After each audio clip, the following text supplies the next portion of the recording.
Hey there everybody, it's Cody Steven with the Deer Dudes. Today we're going to build a 10-acre dream parcel for whitetail deer. So the 10 acres that we're looking at that we're going to build out is located in the western part of Kentucky. It is surrounded by a lot of agriculture. There's some small woodlots around for cover purposes, and then there's also a large bottoms area around as well. So deer numbers, they're quite high. I would expect, especially after we do some work on the property, that there'll be deer living on this piece probably close to year round. When we zoom out, we can see that it's located amongst a lot of agriculture, so this will be perfect for a travel corridor. Right now, it's just a block of timber basically, but as we look at what's a limiting resource in the area, there's a lot of food around. Granted, it's agriculture, so it might not be there year round, but there's a lot of food. There is one little kind of spring that puddles up on the property, so that there's a little bit of water, but there's also water around in the form of different creeks. And then cover is really where we're lacking. So a lot of these woodlots, a lot of them are the same. A lot of the timber on this one specifically is comprised of a lot of maple, hickories. There are some oaks on there as well, but a lot of it is just timber that doesn't hold a lot of value, and certainly doesn't provide a lot of value for the wildlife. So there's not a lot of browse on the ground, and there's not much sun making it to the forest floor. So mostly what we're going to focus on when we look at building out this property is going to be the creation of cover. And if we can put a lot of cover on the property, increases our chances of holding deer year round. And might not be the same deer year round. It might not be a property that holds a big buck year round, but certainly it should set up well to be able to hunt, to be able to attract deer. Lines that you see on the property, they might look a little messy right now, but when we walk a property, we typically like to trace any kind of trails. So in this case, the kind of two trails, or the trail system on the south side, is more like an access trail, four-wheeler trail, small equipment, and then the little kind of L on the northeast, in the northeast corner, is some deer trail and some deer travel action. So we like to trace that out and get that on our base map right away, because that will help us as we kind of design around that. So ultimately, what we find is best is finding where the deer are already traveling, how they're already using the property, and then accentuating that further. You also note there's a couple pins that we dropped on the map. So water, any type of water feature, we like to mark that. That's going to be something that we build our plan around. So the little kind of spring that puddles up that I mentioned that we found on the property, we marked that. There's a persimmon tree on the property, so that could be a potential food source. And then we marked a couple white oaks as well on the kind of east side of the property. So we like to mark as much as we can. Anything to help us build out our plan, we like to just mark it while we're walking through the woods. We can always remove markings later on down the road.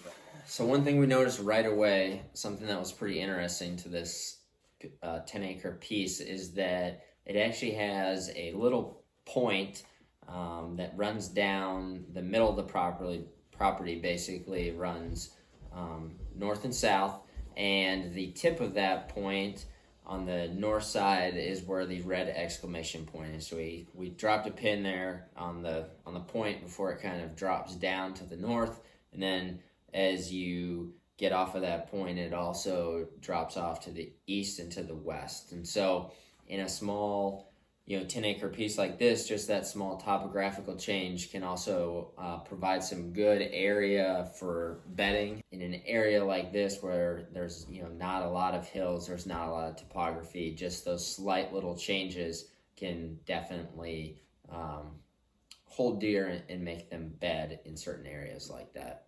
I mentioned before, to really set this piece apart from the rest of the neighborhood, that we want to create a lot of cover in the area. So the blue highlighted areas on the map that you see are going to be areas where we really just want as much cover as possible. So we want deer to feel comfortable in those areas. We want deer to bed in those areas.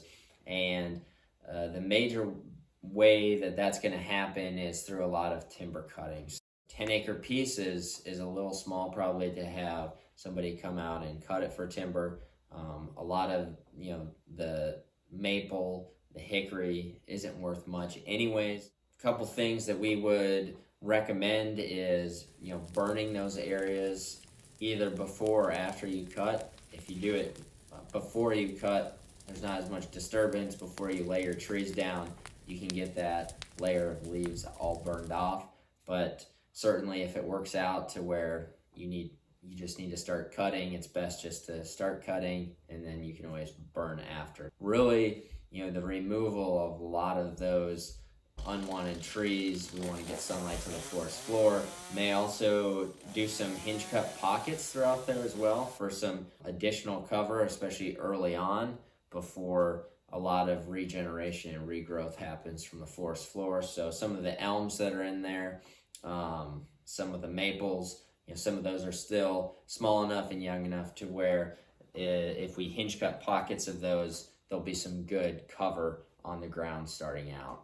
So once we've located our areas of cover, which is primary to actually holding deer on the property, the next big thing that we're going to recommend is putting in a couple kill plots. So you can see the green shaded areas in the northwest corner as well as the southeast corner. They're V or U-shaped plots, and that they're about a half an acre to 3/4 of an acre probably in size, depending on how much the landowner can open up in those areas.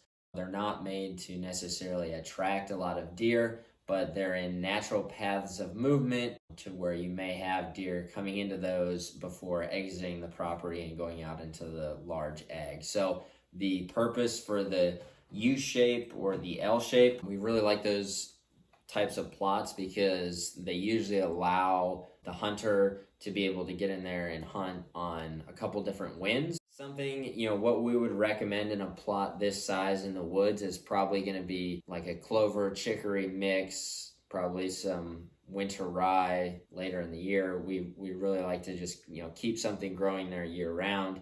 And like I said, it's not a destination food source. There's plenty of agriculture around, but this is just, a little sweet spot for them to stop and to help funnel them through as they head off of the property. Before we place our stands on the map, the white lines that we're drawing in are paths or trails that we would plan to have open for deer to travel.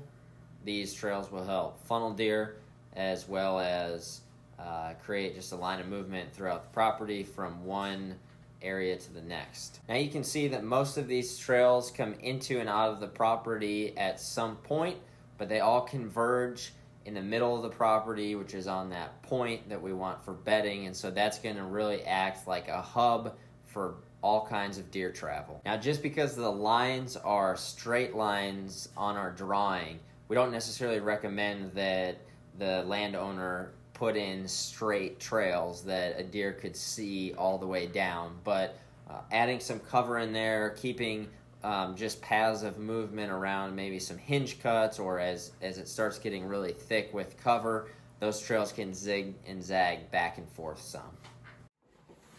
So one of the last things that you'll see us do here is put some stand locations on the map. Now these stand locations, there's going to be quite a few of them for a 10-acre piece. Certainly wouldn't expect somebody to have stands at every one of those locations, but for the landowner, this just gives them some different options, especially, and they might put up a couple stands the first year and then see exactly how the deer are using certain features on the property and elect to put some more stands up. But the stands, they're basically placed around the perimeter of the property at points of suspected travel. We talked about, placing them around the food plots to be able to hunt on different winds. And then I'll just talk about the water feature quick. We're using that. We can probably hunt just off of the water and still get in a path of travel. So one of the most exciting pins on the map to us is probably the purple pin that's marking a box blind location. Wouldn't have to put a box blind there, but this is probably more of a gun spot. This is on kind of the south side of the point. Be looking to the north, looking down that point, and it's already at a little bit of a high spot, and so it's probably about 70 or 80 yards to the end of that point. And during pre-rut, rut, this would be an awesome spot to sit and just hopefully watch deer as they're cruising through that hub, that middle of that property, and being able to look out the point and kind of see, overlook a large bedding area. So it also sets up well on any type of north wind during that time of year. If you want to get out during a cold front, you jump in the box blind or you jump in your stand and the wind's hitting you in the face. It's not blowing over anywhere else on the property. There'd be deer. And so it sets up perfect for that particular hunt. The yellow lines that you see us drawing in at the end are just access trails. So that's really it for our 10-acre dream parcel build. We were excited to see what the landowner chooses to do with this property, but it should definitely turn out to be a piece that funnels a lot of deer, and that a lot of deer want to make their way through, especially with the cover that this 10 acres can turn into versus what type of cover is around. This should be just a major hot spot, and should definitely, pre-rut should get really, really awesome. So we appreciate it. We appreciate you guys watching this video. We're going to try putting out more content like this. If you would, like, subscribe, share this video. Hopefully you got something out of it. And certainly if you have any questions, just shoot us a comment, shoot us a message, and we'll try and get back to you guys. Thanks. Stay tuned.